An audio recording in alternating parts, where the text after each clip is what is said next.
The story is about two unlikely people in a big city, both sort of at a crisis in their life, meeting each other and needing each other. Those kind of evenings where you need to meet somebody new, and it's about the sort of the coming together of two people to create a piece of art, which in this case is a record.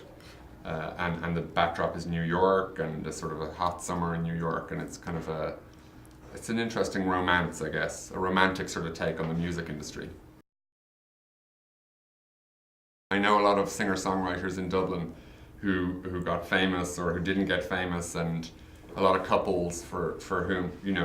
when they had nothing and they were sharing an apartment writing songs together, it was very cute and everybody was watching them and it was lovable, and then one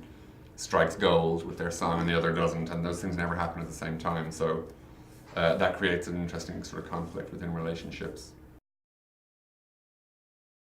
The idea of sort of the music industry and how much that's changed for our lead character, Dan, played by Mark. He's a guy who would have probably, had a great fast car in the 1980s and was driving around to the next hot band to try and sign them and beat off the competition and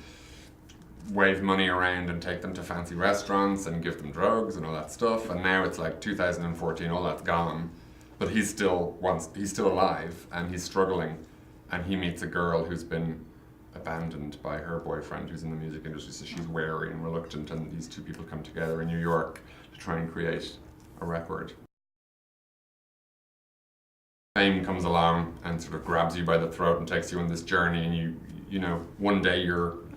anonymous, and the next day you're being dragged along the street and people are recognizing you, and that's a real it's a test of character, and it's a test of so many things. You're tested on so many different levels, and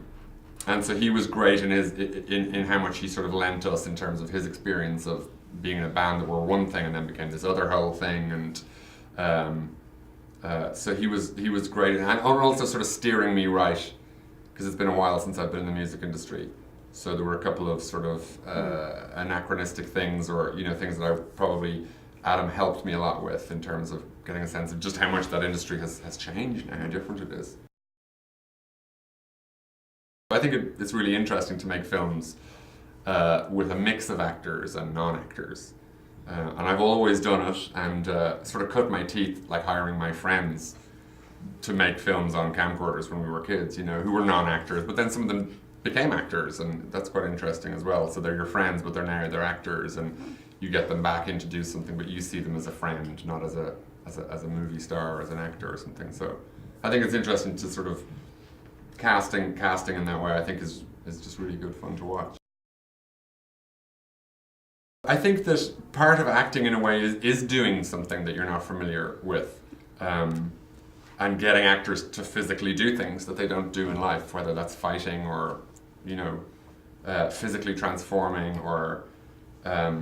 I think it's interesting to make actors do things physically and learn things, and it does push people outside their comfort zones, because they now have to learn a trade or a craft or an art or and so it was fun pushing Kira outside her comfort zone.